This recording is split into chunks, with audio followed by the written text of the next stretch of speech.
pastor, quando pediu para que eu trouxesse uma palavra, veio muito ao meu coração a questão do casamento, né? Mês passado nós falamos sobre família, e uma questão que me intriga muito, que me chama muita atenção, e eu creio que é um problema que tem assolado várias famílias, é a liderança do marido, né? Hoje vivemos num mundo que os maridos são, a maioria deles, ou grande parte deles, quando casam, não assumem o papel de líder do lar.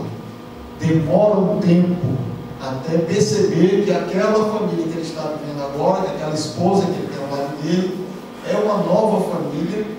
Ele demora um tempo para poder assumir, tomar as rédeas daquele casamento, tomar as decisões, chamar para si a responsabilidade e decidir arcar com as consequências das decisões dele. Então, isso é um problema muito sério. Então, nós vamos conversar um pouco sobre isso essa noite. E eu queria pensar com vocês, em cima, começar a ler o texto que está lá em Gênesis, capítulo 3, versículo 6 ao versículo 9. Gênesis 3, de 6 a 9.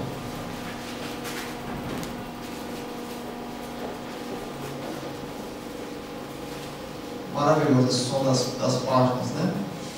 Da Bíblia, glórias. Muito bom.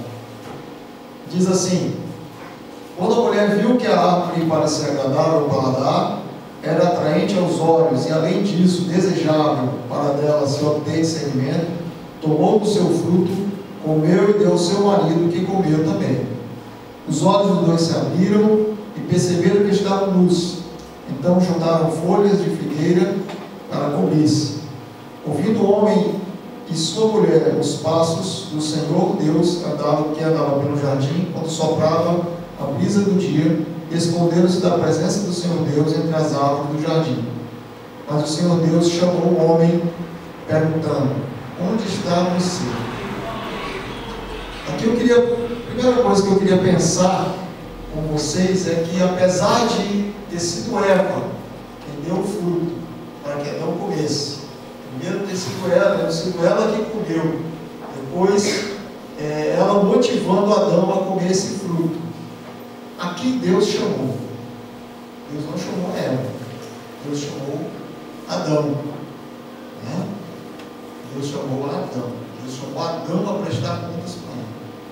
Então esse é o primeiro pensamento que eu queria ter com vocês. Então, apesar de Eva ter induzido Adão a decisão de comer o fruto da árvore do conhecimento do bem e do mal, foi de Adão. E Deus chamou Adão a responsabilidade, né? Então, eu queria os homens aqui, os casados, né? Vamos prestar atenção, isso é muito para nós. O homem, de fato, é o cabeça do lar, né? De fato, ele é o cabeça do lar. Então, a Bíblia, ela amarra muito forte isso, né? Isso é um princípio bíblico que tem dado um norte aos casamentos, e a quebra desse princípio bíblico tem tirado o norte de muitos casamentos. A quebra desse princípio realmente tem desnorteado muitos casais, né? A omissão do homem como líder, como cabeça. Quando o homem deixa de ser líder, meus amados, alguém tem que assumir. Aí a mulher assume. E a mulher acaba carregando uma carga muito além do que ela pode suportar. E aí o casamento começa a ter os seus problemas, muitas vezes baseado nisso. Então vamos abrir lá em 1 Coríntios 11, versículo 3. 1 Coríntios 11, 3. Vamos dar uma olhada nisso, nesse texto.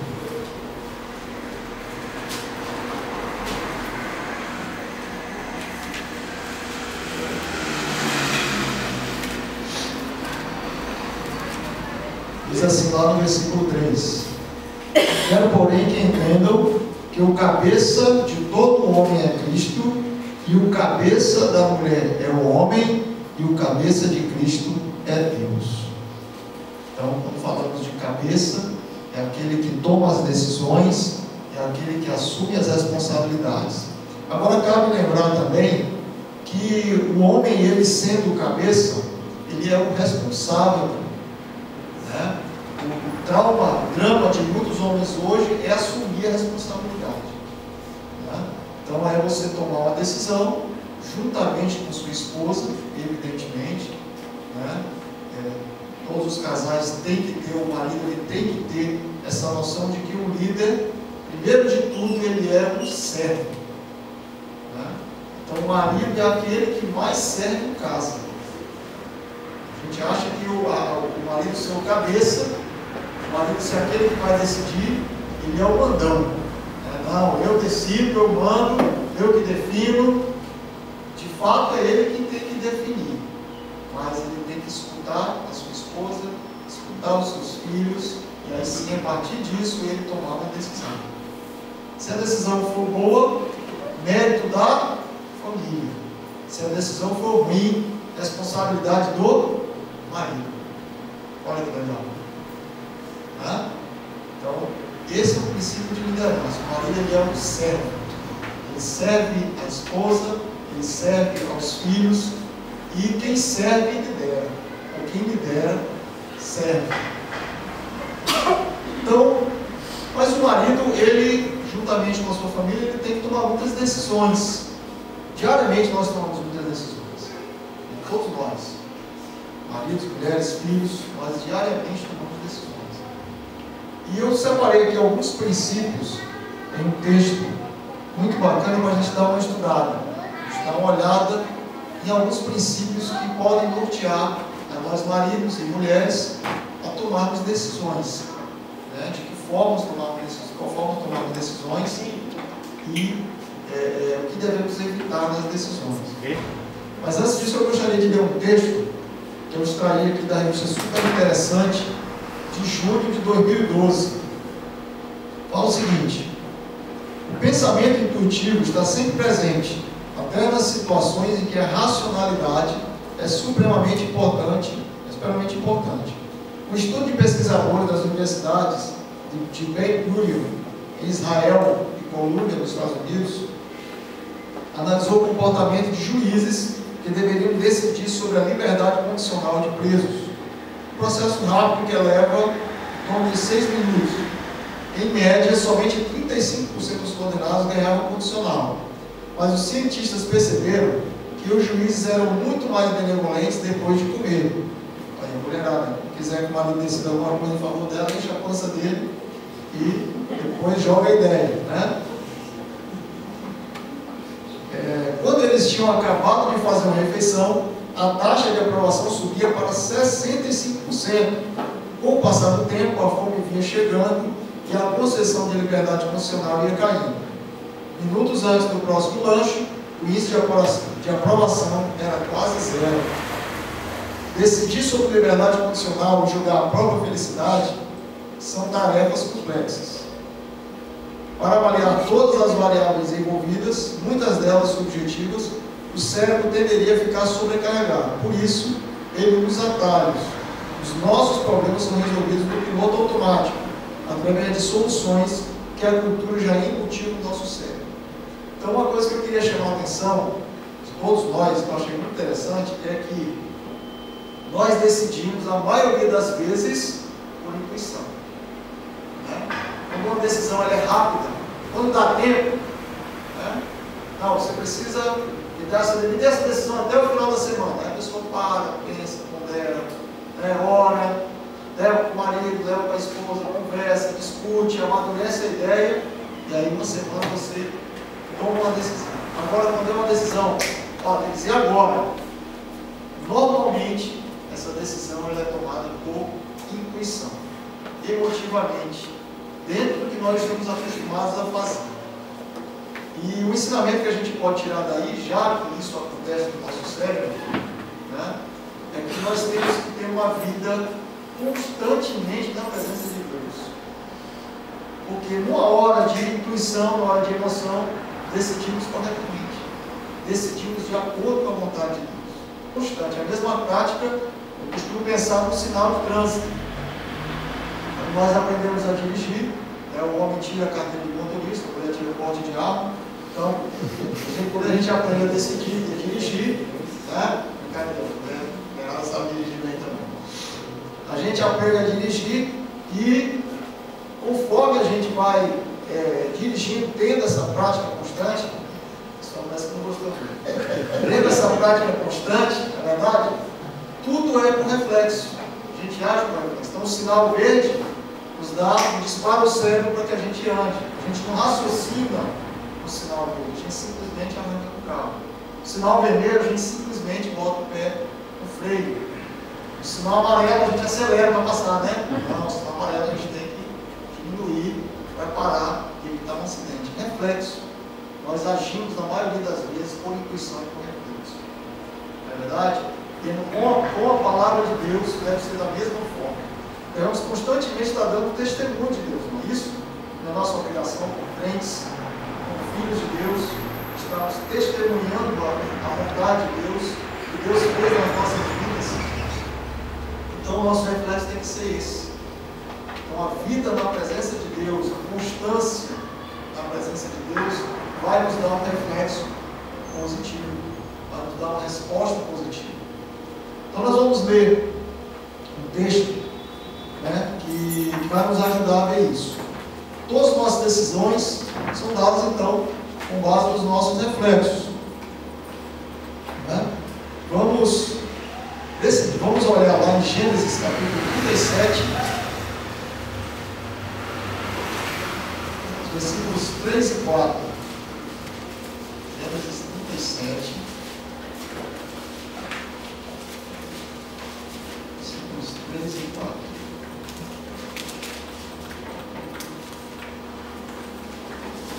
Diz assim: ora, Israel gostava mais de José do que de qualquer outro filho, porque ele havia nascido em sua velhice.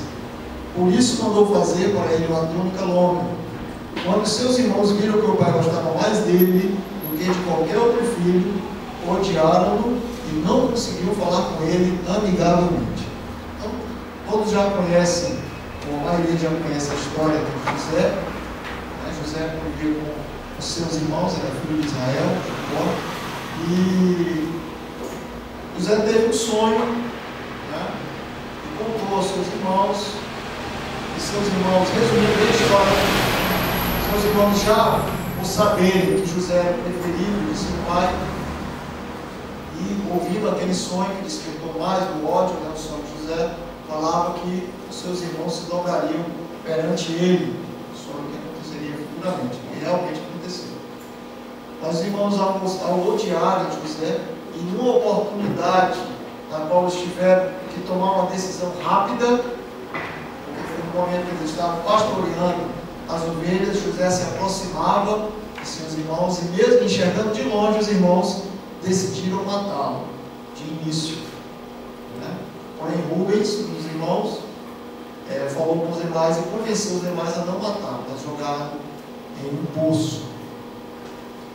Quando Rubens se ausentou do local, os demais irmãos decidiram vender José, né, para outro povo. Então, a decisão desses irmãos no momento de reflexo, está chegando ali, temos que decidir, não temos como pensar. Foi uma decisão baseada no ódio. Né? E o resultado é que é uma atitude que realmente demonstra o ódio, demonstra a tristeza dos irmãos, da ação dos irmãos em cima de outro irmão. Então, essa atitude deles acontece com a gente também. Se convivemos num ambiente hostil, num ambiente onde a paz não reina, onde há discussões, onde há guerra familiar, né? Onde a mulher não respeita o marido não respeita a mulher, os pais não respeitam os filhos e vice-versa, quando tomarmos qualquer tipo de decisão, provavelmente vamos tomar uma decisão errada. Então o marido é responsável, como sacerdote do lar, por manter esse ambiente sadio. Eu vi agora há poucos dias, o pastor falou, acho que foi do irmão Hernani, né? Os filhos estavam no aniversário dele, se não me engano, né? Falando ali do pai e tal. E é muito legal, muito interessante isso, porque é o que nós pais acabamos querendo como recompensa. A nossa maior recompensa é que a nossa família, os nossos filhos, eles enxerguem isso. Certa vez eu vi também os filhos do William Bonner e da Fátima Bernardes. Também fizeram uma entrevista com eles, eram adolescentes, e eles falavam, né, que admiravam muito, era o William Bonner na realidade, eles admiravam muito o William Bonner pelo trabalho dele, pela competência, pelo carinho, o pouco tempo que ele tinha com eles, ele tornava aquele tempo de qualidade, vivia apaixonadamente pelos filhos dele. E quando o William Bonner pegou a palavra de novo, ele disse assim: eu não esperava que os meus filhos tivessem feito isso, eu não imaginava que eles observassem isso. Eu sempre imaginei que eu não tinha tempo suficiente para eles e que eu deveria dedicar mais tempo a eles. Mas eles reconheceram o pai, a profissão do pai exigia dele, mas com pouco tempo que ele tinha com eles, ele dedicava aquele carinho, aquele amor. Então, é papel nosso, de marido, de pai, estar promovendo esse ambiente para que na hora de uma decisão da nossa esposa, dos nossos filhos, ou nossa como família, estamos decidindo corretamente, dentro da vontade de Deus. Por exemplo, a decisão de disciplinar um filho, né? Então, de forma nenhuma tem que ser tomada num momento de raiva. Você pode, por exemplo, ao querer colocar um filho de castigo, você assevera além da conta do que ele precisa. Você pode, se quiser dar uma palmadinha no filho, dar uma palmada mais forte do que deveria dar. Na verdade, só porque está com raiva, só porque a sua decisão está baseada no ódio, na raiva. A decisão de brigar, de não brigar com o cônjuge, também passa por isso. Tudo, a maioria dessas decisões que tomamos são decisões reflexas, decisões que o ambiente faz toda a diferença.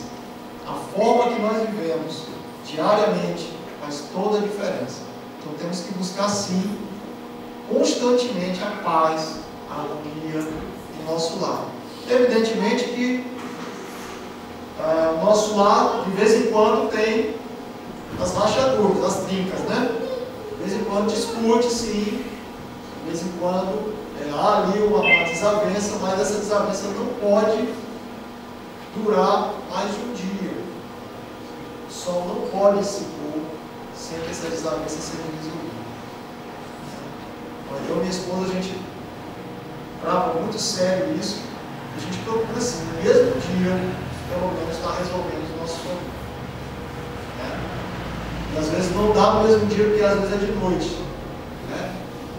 O cara está cansado e diz assim: amor, eu queria discutir a relação. O cara está caindo esse pedaço aí não vai, aí no outro dia de manhã, às vezes não dá tempo, aí eu já, normalmente eu acordo e falo assim: agora eu quero discutir a relação. Vai conversar, né, e resolve o problema. Mas o importante é que a gente resolva. Isso não pode ser uma constante, não pode ser um ambiente de briga, de confusão. Isso causa muita consequência nos nossos filhos. Né? Felizmente, a gente tem um testemunho do Levi no colégio, e as duas escolinhas, tanto lá em Maceió, quando a gente estudou lá, quanto aqui, todas as professoras falam a característica dele. O Levi é uma criança muito alegre e muito carinhosa. Lá em Maceió, do mesmo jeito, como ele é carinhoso, ele gosta tanto de abraçar, de beijar, como ele é alegre, como ele gosta de brincar. E a gente fica feliz com isso, porque ele sente paz em casa. Tem essa alegria em casa. A gente se sente feliz com isso. A gente está conseguindo cumprir a nossa tarefa de paz. Outro ponto que eu gostaria de discutir com os irmãos, de ver com os irmãos, é que uma decisão correta não deve ser tomada pela metade, mas dentro de sua convicção deve ser mantida e defendida até o fim. A decisão pela metade não soluciona o problema. Vamos ver o texto lá de Gênesis, no capítulo 37 ainda, versículo 21 e 22. Então, no versículo 21, diz o seguinte: quando Rúben ouviu isso, tentou livrá-lo das mãos dele, dizendo: não lhe tiremos a vida. E acrescentou: não derramem sangue, joguem-no naquele poço do deserto, mas não toquem nele. Rúben propôs isso com a intenção de livrá-lo e levá-lo de volta ao pai. Então Rúben, ele tentou o quê?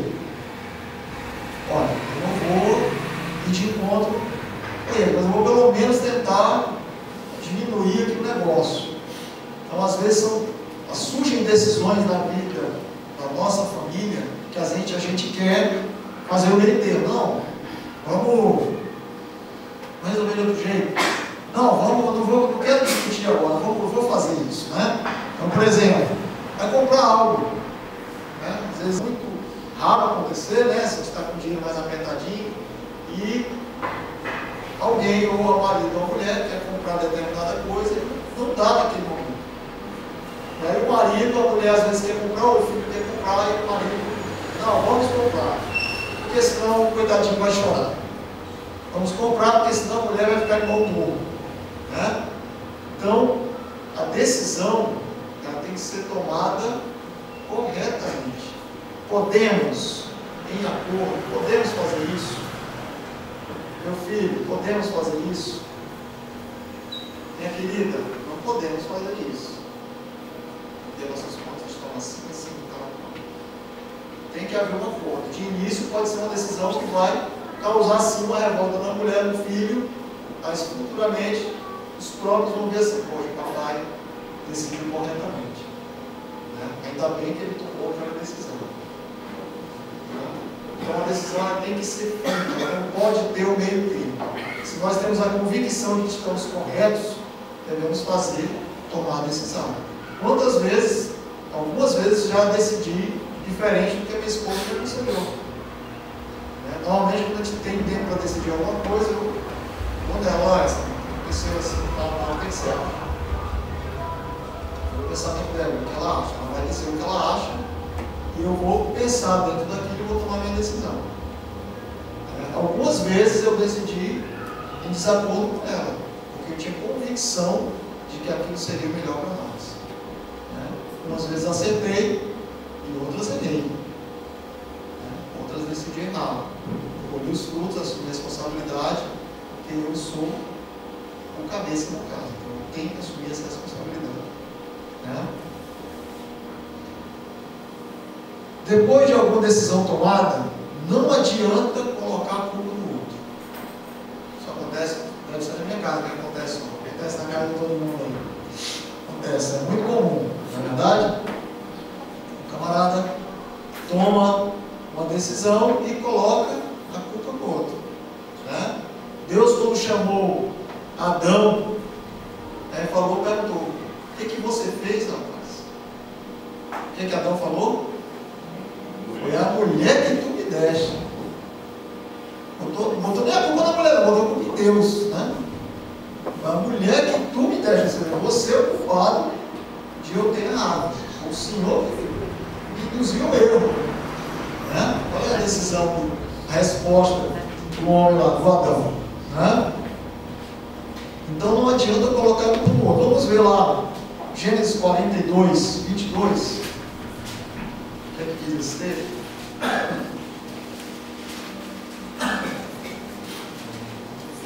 Olha o que Rubens disse lá nesse texto. Rubem respondeu: eu não lhe disse que não maltratasse o menino, mas vocês não quiseram me ouvir. Agora teremos que prestar contas do seu sangue. Tá? Agora não adianta mais. Viu? Eu te falei. Então, depois que uma decisão é tomada no lar, eu me lembro de uma assembleia que eu participei lá no Rio Grande do Sul. Eu estava numa assembleia na igreja batista lá, e estávamos para decidir um assunto, eu não me lembro o que era, mas eu me levantei na assembleia e fiz uma proposta. Existia uma proposta já do conselho, e durante a Assembleia eu levantei e fiz uma proposta. E foi feita uma votação, e a proposta do Conselho ganhou esmagadoramente. Eu acho que deve ter tido o meu voto da Samanta, né? Na minha proposta.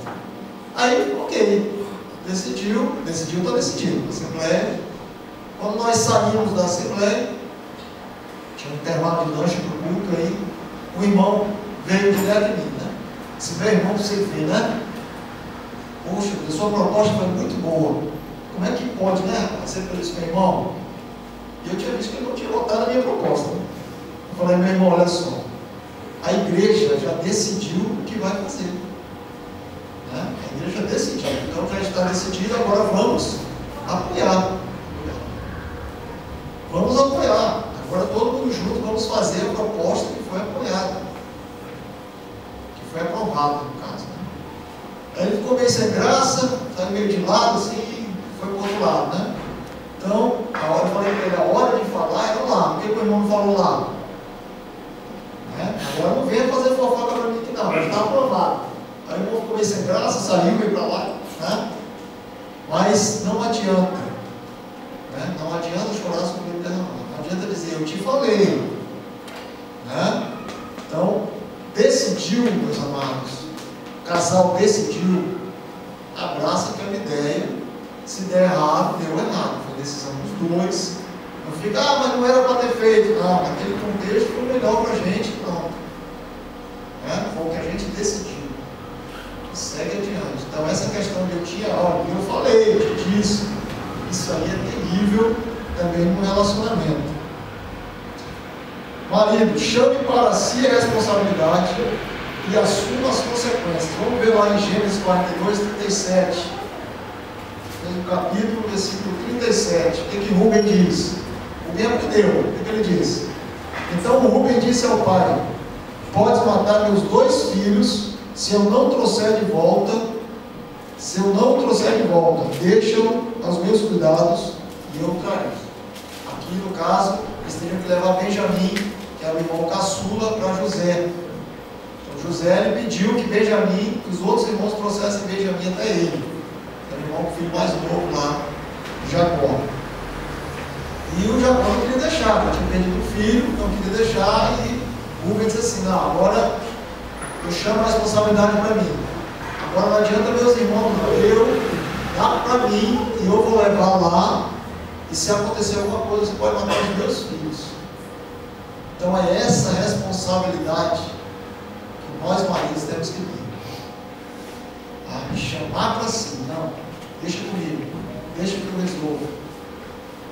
Né? Deixa que eu resolvo. Vamos orar aqui. A mulher dá a opinião dela ali. E o marido resolve, toma a decisão. Isso é importante, meus irmãos e minhas irmãs. Tá? Uma vez eu ouvi a Samanta conversando com uma irmã e eu me senti muito envaidecido, né? A irmã falando, na época, estava estudando, não sei se ela lembra disso. Estavam estudando sobre submissão, mulher submissa, né?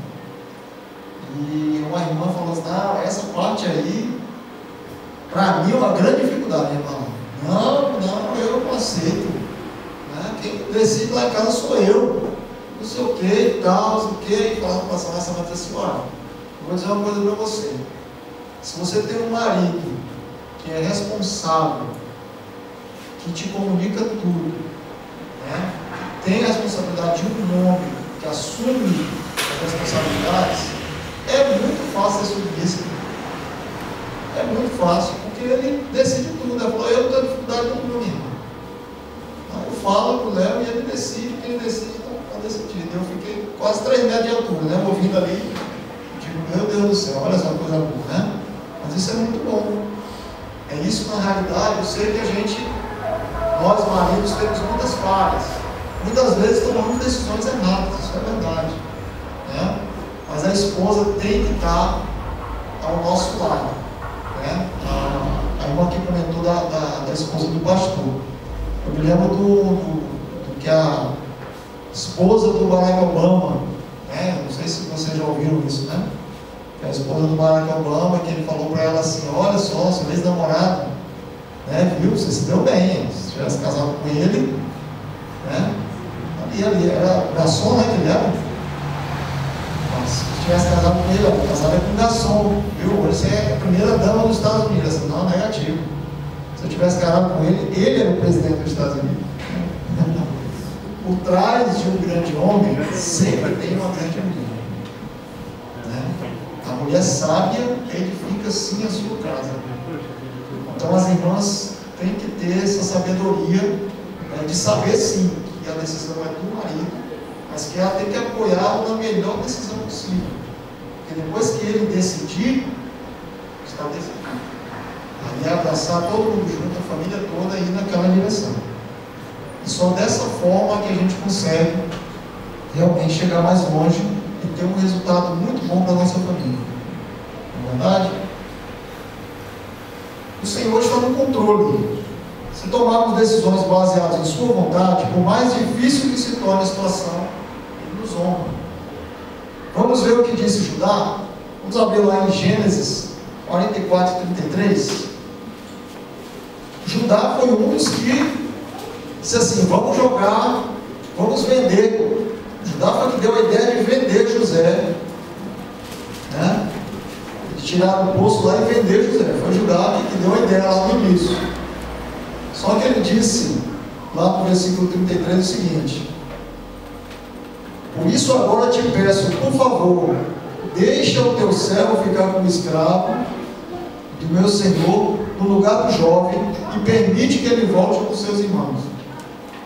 Então José ali, quando estava com seus irmãos ali, José colocou uma taça na bolsa de Benjamim, né, e disse que ia ficar com ele ali. E aí Judá disse: não, pode ficar comigo. É uma decisão difícil, olha, fica comigo, né, manda o meu irmão embora, né, deixa ele embora, fica comigo, né. Chamou a responsabilidade para ele: não, deixa comigo. É difícil eu ficar ali como escravo, mas eu prefiro eu ficar do que o meu irmão ficar. Então Deus honrou a atitude, né? Deus honrou ali a sua atitude. Vamos ver lá em Gênesis 45, 17.